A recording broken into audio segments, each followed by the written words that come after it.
벌써 새해가 되고 보름이 지났습니다.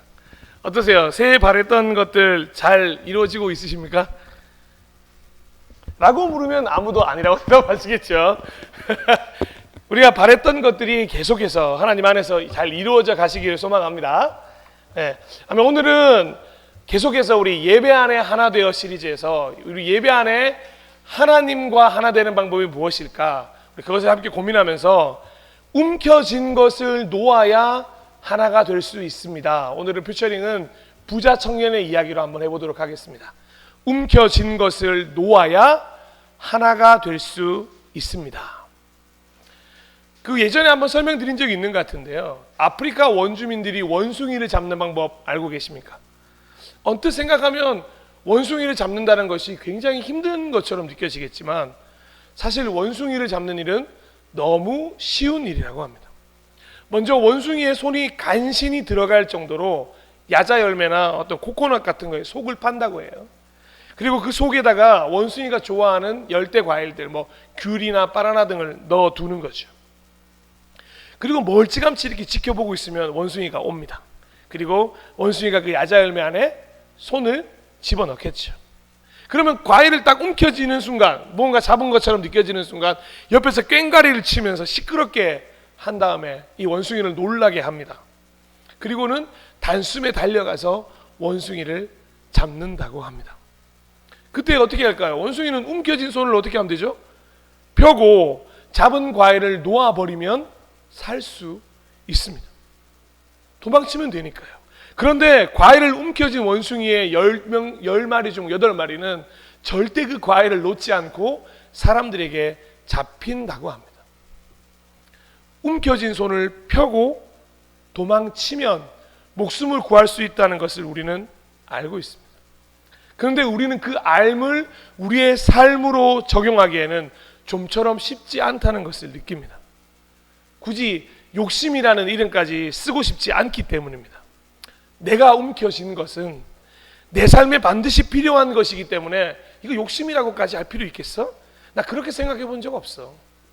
하지만 이제 제3자가 되어보면 알 수 있습니다. 바로 그 움켜진 손 때문에 더 많고 넓고 좋은 것들을 붙들지 못한다는 사실을 말입니다. 저희 뒤에서 방송하고 있는 저희 첫째 동현이는 어릴 때 변신 로봇 장난감을 엄청 좋아했습니다. 그래서 어디든지 그 로봇을 가지고 다니려고 했었습니다. 무조건 밖에 외출만 하면 그 로봇을 가지고 가는 거예요. 그런데 그 변신 로봇을 딱 들고 또 좋아하는 피카츄 돈가스가 있습니다. 피카츄 모양의 돈가스인데요. 그거를 딱 먹게 되는 순간이 있습니다. 그러면 한 손에는 변신 로봇을 들고 한 손에는 피카츄 돈가스를 들게 되는 거죠. 그 자리에 서서 다 먹으면 상관없는데 저희가 어디로 이동해야 할 때는 그 두 가지를 동시에 들고 움직여야 합니다. 변신 로봇을 내려놓자니 변신 로봇을 배신하는 것 같고, 피카츄 돈가스는 이거 동생들한테도 양보 안 하는 건데 절대 내려놓을 수 없고, 그러다 보니까 두 손을 가득 쥐고 엄마 아빠 손을 안 잡는 것을 선택합니다. 근데 곧 무슨 일이 일어날지 아십니까? 곧 얼마 안 가서 동현이의 울음소리가 들려옵니다. 왜냐하면 이것도 들고 이것도 먹으면서 가려니 앞을 잘 걸을 수가 없었겠죠. 이내 팍 하고 넘어져서는 변신 로봇도 땅에 떨어뜨리고 피카츄 돈가스도 땅에 떨어뜨리고, 그거 보면서 엉엉 울고 저는 네가 그렇지 라고 하고, 만약에 둘 중에 하나를 놓고 엄마 아빠의 손을 잡았다면 변신 로봇도 떨어뜨리지 않았을 거고 좋아하던 피카츄 돈가스도 절대 떨어뜨리지 않았을 것입니다. 우리 신앙생활은 하나님의 손을 잡고 가는 길이라고 할 수 있습니다. 하나님의 손을 잡는다는 건 말씀을 붙잡고 간다는 것입니다. 그냥 단순히 성경책을 한 손에 들고 간다는 뜻은 아닙니다. 하나님을 전적으로 신뢰하고 의지한다는 것입니다. 다른 것을 의지하거나 다른 것을 붙들지 않는다는 것입니다. 하나님이 말씀하신 대로 살아가고자 최선을 다해 노력하는 것, 바로 그것이 하나님의 손을 잡고 간다는 것입니다. 그런데 하나님의 손을 붙잡고 있는 동안에는 하나님과 하나가 되어 있지 않습니까? 하나님의 손길이 느껴집니다. 하나님의 따뜻함이 느껴집니다. 하나님이 이끄시는 곳으로 내 발걸음을 옮길 수가 있습니다. 때로는 여러분, 우리가 사망의 골짜기를 지날 때에도 이 하나님의 손만큼 좋은 이정표가 없습니다. 망망한 대해 같은 우리 인생길을 살아갈 때 표류하더라도 우리가 걱정할 필요 없는 것은 하나님의 손을 붙잡고 있으면 곧 안전한 항구로 우리를 이끄실 것을 믿기 때문에 그렇습니다. 그렇게 하나님의 손을 붙잡고 하나가 되면 아무런 걱정도 염려도 없습니다. 마치 어린 시절에 저희가 부모님의 손을 잡고 있을 때와 별반 다르지 않습니다. 어떠세요? 우리 시은 양 옛날에 엄마 손을 잡고 가면 어디든 갈 수 있으셨습니까? 아니랍니다. 보통 우리 어릴 때는 어딜 가더라도 부모님 손에 엄마 손을 잡든 아빠 손을 잡든 누구 손을 잡든 어디든 갈 수 있었어요. 왠지 아세요? 엄마 아빠가 우리를 든든하게 지켜줄 걸 믿기 때문에 그렇죠. 그런데 이상하게도 그 평안을 잃어버릴 때가 참 많이 있습니다. 하나님과 하나 된 사람만이 느낄 수 있는 이 샬롬이라는 단어가 성경에 있거든요. 요한복음 14장 27절은 이렇게 이야기합니다. 나는 평화를 너희에게 남겨준다. 나는 내 평화를 너희에게 준다. 내가 너희에게 주는 평화는 세상이 주는 것과 같지 않다. 너희는 마음에 근심하지 말고 두려워하지도 말아라. 아멘.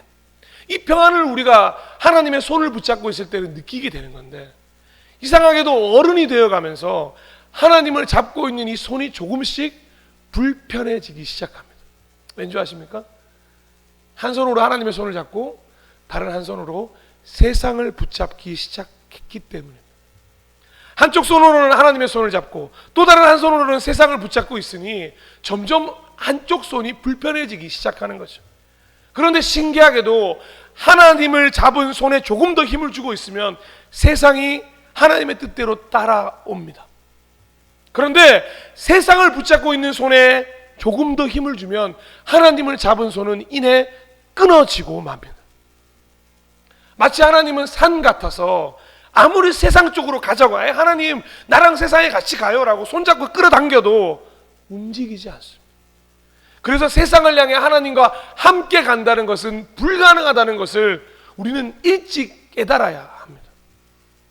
하나님을 향해 가면서 세상이 변화되는 것은 가능하지만 세상을 향해 가면서 하나님과의 동행은 불가능하다는 것입니다.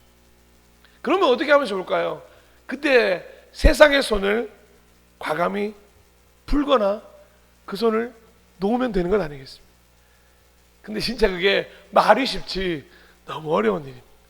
점점 하나님의 손을 놓는 것이, 세상의 손을 놓는 게 아니라 하나님의 손을 놓는 것이 이 세상을 살아가는 지혜고 현명한 선택이라는 생각이 들기 시작합니다.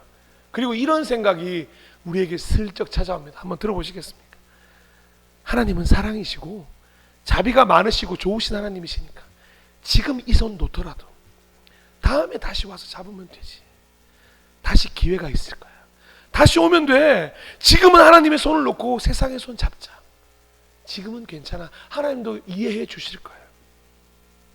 다시 분명히 기회가 올 거야 라고 생각하고 하나님 손을 놓죠. 그런데 이런 생각을 품게 된 이들은 곧 알게 됩니다. 이 생각이 얼마나 위험하고 부질없는 생각이라는 것을 말입니다. 하나님이 받아주시는 기회가 없는 게 아닙니다. 아무리 시간이 흘러도 스스로 돌아갈 마음이 생기지 않기 때문에 그렇습니다. 누가복음 16장 13절을 우리에게 이렇게 이야기합니다. 한 종이 두 주인을 섬기지 못한다. 그가 한쪽을 미워하고 다른 쪽을 사랑하거나 한쪽을 떠받들고 다른 쪽을 업신여길 것이다. 너희는 하나님과 재물을 함께 섬길 수 없다. 그러다가 하나님을 잡은 손을 완전히 놓아버리는 순간 우리는 또 다른 자유를 맞이하게 됩니다. 세상과 하나가 되는 순간 느끼는 자유가 있기 때문에 그렇습니다. 하나님 밖에 나와보니까 별 다를 게 없는 거예요. 하나님의 손을 놓으면 진짜 엄청난 문제가 생길 것 같았는데 사실 별다른 문제가 생기지 않는 것처럼 보입니다. 에덴 동산 밖에도 사람은 살고 있고 나름대로 에덴 동산 밖에서도 살아가는 재미가 있는 거예요. 그러니 내 마음대로 살아도 누구 하나 뭐라고 합니까? 이것이야말로 진정한 자유구나 라고 생각하면서 세상을 더 움켜쥐게 됩니다. 세상 속으로 더 깊이 들어가는 거죠. 근데 우리의 눈은 그렇게 소돔과 고모라를 굉장히 멋지다고 생각하는 겁니다. 마치 이렇게요. 창세기 13장 10절입니다. 롯이 멀리 바라보니 요단 온 들판이 소아래에 이르기까지 물이 넉넉한 것이 마치 주님의 동산과도 같고, 에덴 동산이죠. 이집트 땅과도 같았다. 아직 주님께서 소돔과 고모라를 멸망시키시기 전이었다. 아멘. 우리의 눈으로 볼 때는 소돔과 고모라 굉장히 멋진 곳이죠. 와, 저곳에서 살면 내 인생 진짜 행복할 것 같아. 세상은 참으로 보암직당하고 먹음직당하고 탐스러운 열매처럼 보이죠. 내가 그곳에 없으면 나 혼자 외톨이가 된 것 같고, 내가 뭔가 세상에서 뒤처진 것 같고, 트렌드를 따라가지 못하는 것 같고, 이제는 더 이상 하나님을 의지해야 할 필요도 없는 진짜 독립적인 인간이 된 것 같아서 뿌듯하기까지 합니다. 최근에 어떤 형제가 저한테 그렇게 고백하더라고요. 야, 교회를 안 가보니 이렇게 시간이 많이 남는다고. 그 말에 눈물이 나더라고요. 혹시나 여러분도 그런 생각하십니까? 아, 내가 이 시간에 여기 있지 않으면, 아, 내가 교회를 다니지 않았으면 할 수 있는 게 훨씬 더 많은데. 네, 그럴 수 있습니다. 그게 진짜 독립적인 인간이 된 것 같아 뿌듯한 마음이 들 수 있습니다. 그런데 알고 계십니까? 그 말을 했던 그 형제가 밤에 저에게 연락이 왔습니다. 자꾸 스스로 무엇인가 놓치고 있다는 생각이 든다고 하는 거예요. 계속 공허하고 외롭다는 겁니다. 우리가 왜 영적인 존재인지 알고 계십니까? 왜 인간을 영적인 존재라고 말하시는지 아십니까? 아무리 채우고 담고 담아도 이 정도면 충분하다 할 정도로 가지게 되더라도 하나님이 없으면 채워지지 않기 때문에 그렇습니다. 왜 우리가 영적인 존재인가? 하나님이 있어야 하기 때문에 그렇습니다. 밑빠진 독에 물붓기라는 단어가 바로 하나님의 손을 뿌리치고 세상을 움켜쥘 때 나타나는 현상이기 때문에 그렇습니다. 이 모든 것을 한 단어로 설명할 수 있는데 그 한 단어가 바로 욕심입니다. 정확히 말하자면 이 욕심이라는 단어는 욕망과 탐심의 줄임말이에요. 욕망과 탐심, 욕심. 그리스도인들은 바로 이 욕망과 탐심을 십자가에 못 박은 존재들이거든요. 갈라디아서 5장 24절에 이렇게 이야기합니다. 그리스도 예수께 속한 사람은 정욕과 욕망과 함께 자기의 육체를 십자가에 못 박았습니다. 이게 그리스도인들이 된 거죠. 욕망과 탐심을 다 십자가에 못 박은 존재들. 그런데 하나님의 손을 뿌리치고 세상을 움켜쥐었다는 건 예수께 속한 사람, 하나님과 하나 된 사람이 아니라 세상과 하나가 된 사람이라는 것입니다. 우리가 지금 움켜쥐고 있는 그 손은 욕망과 탐심을 붙잡고 있다는 거죠. 한 손에 하나님 붙들고 한 손에 욕망과 탐심을 붙들고 어디로 가야 할지 망설이고 계신. 그래서 그 손에 움켜진 것을 놓아야 비로소 하나님과 하나 되는 길로 갈 수 있는데, 그 시작점이 열리는데 이 욕망과 탐심이라는 녀석을 좀처럼 놓기가 쉽지가 않습니다. 그리고 이 욕망과 탐심이야말로 죄의 근원이라고 성경은 분명히 밝히고 있습니다. 야고보서 1장 15절 우리 다 함께 읽어볼까요? 야고보서 1장 15절입니다. 시작. 욕심이 잉태하면 죄를 낳고, 이 정말 무서운 말이거든요. 죄의 가장 시작점이 뭐죠? 욕심입니다. 이 욕심이 바로 욕망과 탐심. 마가복음 10장에는 오늘 설교와 관련해서 주목해야 할 한 사람이 등장합니다. 바로 하나님과 하나 되는 길을 찾아 헤매던 한 청년의 이야기입니다. 마태복음에서는 이 사람을 젊은이라고 표현해서 우리는 흔히 이 사람을 부자 청년이라고 명합니다. 당시 로마 식민지 국가에서 부자로 살아가는 건 참 어려운 일이었는데 청년 중에 부자로 산다는 건 더더욱 어려운 일이었습니다. 그런데 부자이면서 한 청년이었던 사람이 나타난 거죠. 방금 예수님께서 막 어린아이들을 축복하시면서 너희들이 어린아이들처럼 돼야지 천국에 들어갈 수 있다 막 고백하시고 있는데 그 사람이 나와서 예수님 앞에 무릎을 딱 꿇은 거예요. 그리고 이렇게 질문합니다. 마가복음 10장 17절입니다. 선하신 선생님, 내가 영원한 생명을 얻으려면 무엇을 해야 합니까? 우리가 배우고 있는 것과 똑같습니다. 하나님과 하나 되려면 어떻게 해야 합니까? 라고 예수님께 물어보는 거죠. 당시 사람들은 그 누구도 궁금해하지 않던 이야기, 관심 없던 이야기를 꺼내는 이 사람을 딱 보니까 예수님이 굉장히 흥미로우셨던 것 같아요. 아마 기특히 여기셨지 않았겠어요. 그래서 예수님은 그 사람의 질문을 좀 더 쉬운 질문으로 바꿔서 이렇게 질문하십니다. 마가복음 10장 18절입니다. 예수께서 그에게 말씀하셨다. 어찌하여 너는 나를 선하다고 하느냐? 하나님 한 분밖에는 선한 분이 없다. 그리고 이어서 10계명 중에서 5에서 10계명을 지키라고 말씀해 주시는 거죠. 부모를 공경하라부터 내 이웃에게 거짓 증언하지 말라는 이야기까지 이거 지키면 돼. 그러면 얻을 수 있어. 라고 5계명에서 10계명을 이야기하십니다. 그런데 한번 생각해 보십시오. 왜 하필 1계명에서 4계명은 빼고 5에서 10계명, 즉 하나님 사랑 말고 이웃 사랑에 관련된 것만 잘 지키면 하나님과 하나 될 수 있다고 말했을까요? 아마 분명히 예수님은 그 사람에게 전달하고 싶으신 메시지가 있었기 때문에 그렇다. 그런데 그 한 사람은 아무 생각도 하지 못하고 이렇게 대답합니다. 이어지는 마가복음 10장 20절입니다. 그가 예수께 말하였다. 선생님, 나는 이 모든 것을 어려서부터 다 지켰습니다. 아마 그 사람은 살인도 하지 않고 간음도 하지 않고 도둑질도 하지 않고 거짓으로 증언하지도 않고 속여서 빼앗지도 않았고 부모를 공경하는 사람이었던 것 같습니다. 이렇게 사람들 앞에서 자신 있게 이야기할 정도면 아마 사람들 모두가 다 공인할 수 있는 정도의 사람일 것입니다. 근데 예수님은 그 대답을 들으시고 그 사람을 눈여겨보기 시작하십니다. 다 지켰어? 이 시대에, 그렇게 지키기 어려운 시대에 다 지키고 있어. 눈여겨보시라. 그리고는 사랑스럽게 여기십니다.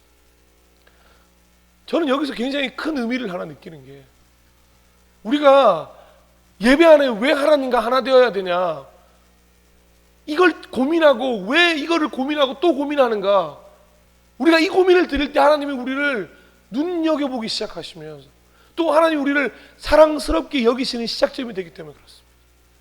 우리가 다른 어떤 것에 관심을 가지지 아니하고 이런 것에 관심을 가질 때 예수님이 우리를 눈여겨보기 시작하시는 거예요. 그리고 우리를 사랑스럽게 여기시는 거죠. 그 계명을 지키려는 노력하는 그 사람 너무 대견하게 하면 예수님이 생각하지 않았겠습니까?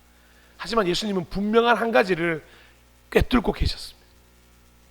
이 사람이 다 지켰다고 했는데 이 사람은 진정한 이웃사랑을 위해 계명을 지킨 게 아니라 그저 지켜야 할 계명이기에 지켜왔다는 것을 말씀하십니다. 그래서 예수님은 이렇게 말씀하십니다. 한번 보실까요? 마가복음 10장 21절입니다. 예수께서 그를 눈여겨보시고 사랑스럽게 여기셨다. 그리고 그에게 말씀하셨다. 너에게는 한 가지 부족한 것이 있다. 가서 내가 가진 것을 다 팔아서 가난한 사람들에게 주어라. 그리하면 내가 하늘에서 보화를 차지하게 될 것이다. 아멘. 진짜 부럽습니다. 몇 가지가 부족한 게 아니라 단 한 가지만 부족하대요. 이 얼마나 부러운 이야기입니까? 그런데 이 사람은 이 부족이라는 단어를 너무 듣고 싶지 않은 거예요. 아니 방금 다 지켰다고 말했는데 무슨 부족을 이야기하는 거야. 약간 화가 났을 수도 있죠. 그리고 더 황당한 것은 가진 것을 다 팔아서 가난한 사람들에게 주라는 겁니다. 10계명 중에 이런 이야기는 없습니다. 10계명 어디에도 네 자산을 다 팔아 가난한 사람에게 주라는 이야기가 없어요. 근데 무슨 10계명도 아닌 이야기를 나한테 명령을 해? 도무지 납득이 되지 않는 거죠. 그리고 모든 걸 다 팔아 나눠주고 나면 뭐가 있다고요? 하늘의 보화가 있대요. 한번 질문 드리겠습니다. 여러분들이라면 지금 내가 누리고 있는 이 모든 것을 버리고 보이지도 않고 어떤 것인지 명확히도 모르는 하늘의 보화를 선택할 수 있으시겠습니까? 지금 가진 것을 가난한 사람들에게 다 팔고 하늘의 보화가 어디 있는지도 모르는데 그걸 선택하실 수 있겠습니까? 이 부자 청년의 마음은 점점 불편해지기 시작했습니다. 왜냐하면 이 청년은 부자라는 타이틀을 너무 꽉 움켜쥐고 있었기 때문에 그렇습니다. 5에서 10계명을 지킨다는 것이 이웃 사랑을 실천하는 것인지 꿈에서도 생각하지 못했던 거죠. 그래서일까요? 정작 예수님이 하신 말씀 중에 가장 중요한 말씀에는 반응조차 못합니다. 다 팔고 가난한 사람들에게 줘라. 그리고 하늘의 보화를 차지하자. 그 다음에 하셨다면 너무 중요한 말씀이 있거든요. 그리고 와서 나를 따라라. 성경에서 12제자를 제외하고 나를 따르라고 말했던 유일한 사람이 바로 이 부자 청년입니다. 그런데 이 기회를 놓쳐요. 예수님은 이 사람을 진짜 이 사람이 궁금해했던 대로 제자의 삶으로 초청하시고 하나님과 하나 되는 삶을 알려주시고 방법을 알려주셨습니다. 이게 바로 영원한 생명을 얻기 위해 대한 행동이야. 그런데 이 부족이라는 말과 이 부자라는 것을 움켜쥐고 있다 보니까 닫혀버린 귀 마음은 예수님의 이 말에 어떠한 반응도 만들어내지를 못하는 거예요. 오히려 점점 화가 나다가 울상으로 변해버려지. 그리고 근심하면서 떠나가게 됩니다. 마가복음 10장 22절입니다. 그러나 그는 이 말씀 때문에 울상을 짓고 근심하면서 떠나갔다. 그 다음 말이 너무 부럽기도 하고 마음 아프기도 하고, 그에게는 재산이 많았기 때문이다. 근데 재산 없다고 해도 잘 따르지는 못하더라고요. 재산이 없었기 때문이다 해도 쉽지는 않은 것 같아요. 호기롭게 무릎까지 딱 꿇어가면서 예수님께 질문을 던지던 그 사랑스러운 청년의 뒷모습, 너무도 쓸쓸하게 느껴지지 않으십니까? 하나님과 하나 되는 길을 포기하고 다시 그 욕망과 탐심을 붙들 수밖에 없는 그 상황, 재산이 많았기 때문이래요. 도무지 그 움켜진 손을 놓고 싶지가 않았기 때문이래요. 절대 부자로 사는 것만큼 포기할 수 없어요. 제가요, 영원한 생명을 얻고 싶긴 한데, 근데 죄송한데 부자로 살면서요, 그냥 그것들 다 양손에 붙잡고 하나님의 손을 잡을 수 있는 절호의 기회 가지면 안 될까요? 사랑하는 여러분, 다 버리고 예수님을 쫓아갔다면 어땠을까요? 부자라고 하는 환경, 그 환경에 대한 욕망과 탐심의 손을 끊고 하나님의 손을 잡았다면 어땠을까요? 분명하게 그는 하늘의 부활을 차지하는 사람이 되었을 것입니다. 하지만 그런 일은 성경에서 일어나지 않았습니다. 예수님은 그 사람의 뒷모습을 바라보면서 이렇게 마지막으로 이야기하시거든요. 마가복음 10장 23절 공동 번역으로 읽어드리겠습니다. 예수께서는 제자들을 둘러보시며 재물을 많이 가진 사람이 하나님 나라에 들어가는 것은 얼마나 어려운 일인지 모른다 하고 말씀하셨다. 아멘. 제 어린 시절에 이 말씀이 진짜 얼마나 큰 위로가 됐는지 모릅니다. 가난했거든요. 와, 그러면 쉬운가 보다. 재물을 많이 가진 사람이 하나님 나라에 들어가는 게 얼마나 어려운 일이냐. 그만큼 재물을 향한 손, 그 손을 놓칠 수 없었기 때문에 어렵다고 말씀하시는 거죠. 실제로 그렇습니다. 우리도 저보다 더 인생을 많이 살아보신 여러분 더 잘 아실 겁니다. 쉽게 못 놓아요. 내 손 안에 들어온 돈, 이거 쉽게 다른 사람에게 베푸는 거 절대 쉽지 않습니다. 하나님 나라에 들어가고는 쉽고 재물도 놓치고 싶지 않은 욕망과 탐심 함께 존재하고, 근데 청년은 재물 쪽에 손을 더 움켜쥐고 있었던 거죠. 영원한 생명을 얻고 싶은 마음, 그보다 재물을 위한 마음이 더 있었던 거죠. 그래서 울상을 지으면서 하나님을 떠나갈 수밖에 없었습니다. 어떤 사람은 이렇게 질문합니다. 누군가는 왜 꼭 재산을 다 나눠주고 예수님을 따라야 합니까? 그냥 가지고 가면 안 됩니까? 그러면서 예수님 좀 필요할 때 돈도 좀 보태드리고 하면 더 좋잖아요. 그렇게 궁금하게 생각하시는 분도 계실 것입니다. 그런데 예수님의 의도를 아셔야 돼요. 예수님의 의도는 5에서 10계명, 즉 이웃사랑에 대한 계명은 알고 지켜야 할 것들이 아니기 때문에 그렇습니다.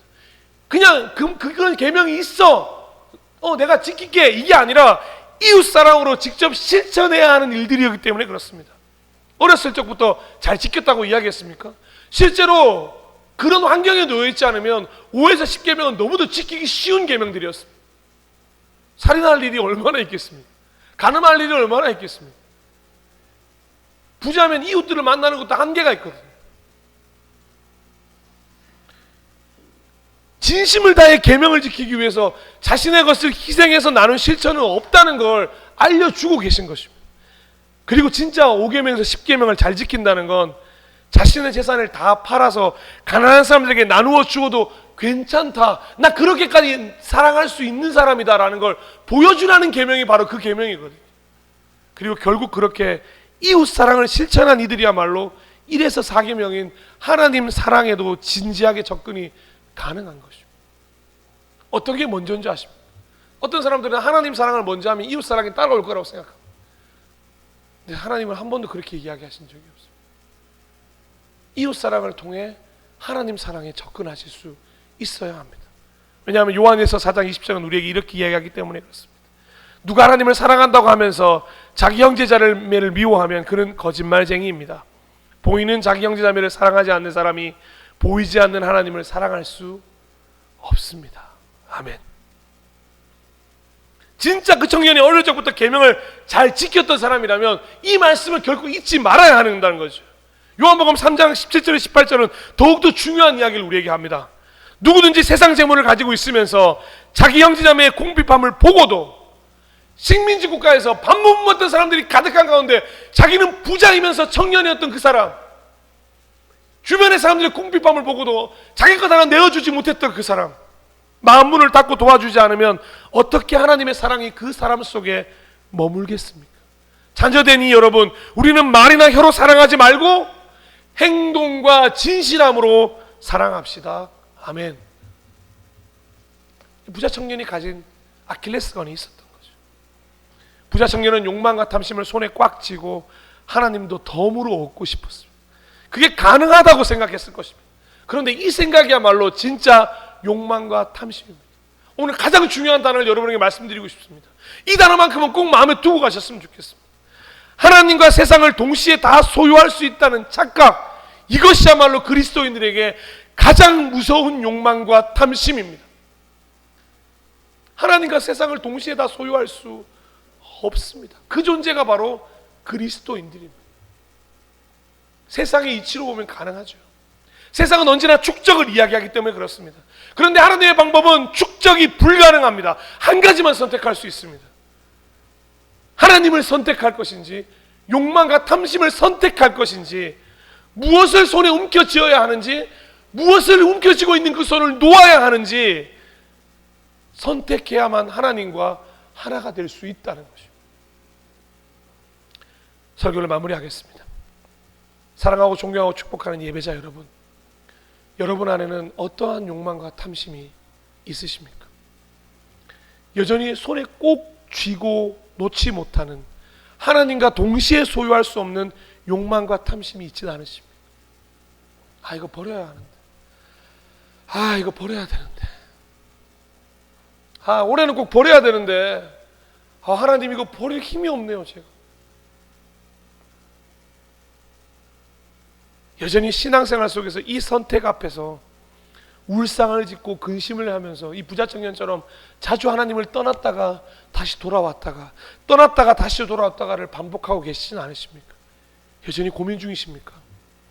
하나님과 하나 되기 위해서는 손에 움켜진 그 욕망과 탐심을 놓으셔야 할 때, 다른 방법은 없습니다. 손을 펴야 가능합니다. 손을 펴면 절대 죽는 것 아닙니다. 손을 펴면 절대 불행해지는 것이 아닙니다. 오늘 우리 가인이가 읽어줬던 말씀을 다시 한번 보실까요? 전도서 4장 6절인데요. 그러므로 두 손 가득 움켜쥐려고 애쓰고 번민하다가 결국 바람을 붙잡으려는 것 같은 허망한 꼴을 당하느니 차라리 한 손 가득한 것으로 만족하고 마음의 평안을 누리는 것이 더 낫다. 아멘. 저는 이 말씀이 우리를 향한 말씀이라고 믿습니다. 하나님과 세상 동시에 잡을 수 없습니다. 그건 바람과도 같습니다. 하나님의 손을 잡고 평안한 길로 가셨으면 좋겠습니다. 이제는 한 손으로 하나님을 붙잡고 다른 한 손은 이웃에게 내어주어야 될 손이 되셔야 합니다. 세상의 보화를 향한 세상 손을 뿌리치고 하늘의 보화를 붙잡을 때입니다. 욕망과 탐심을 버리고 하나님을 선택해야 할 때입니다. 움켜진 손을 펴고 진짜 중요한 말씀, 나를 따르라 말씀하신 예수님의 그 내민 손을 잡아야 할 순간입니다. 그것이 하나님과 하나 되는 방법입니다. 마지막으로 그림 묵상 한 편을 나누고 우리 찬양하며 결단하는 시간을 가지도록 하겠습니다. 우리 천천히 그림 묵상 한 편 보시겠습니다. 꽉 잡아라는 영상입니다. 다 보고 나오셔도 됩니다. 미래에 대한 염려, 불안함, 해결책 찾기 등 꽉 잡아.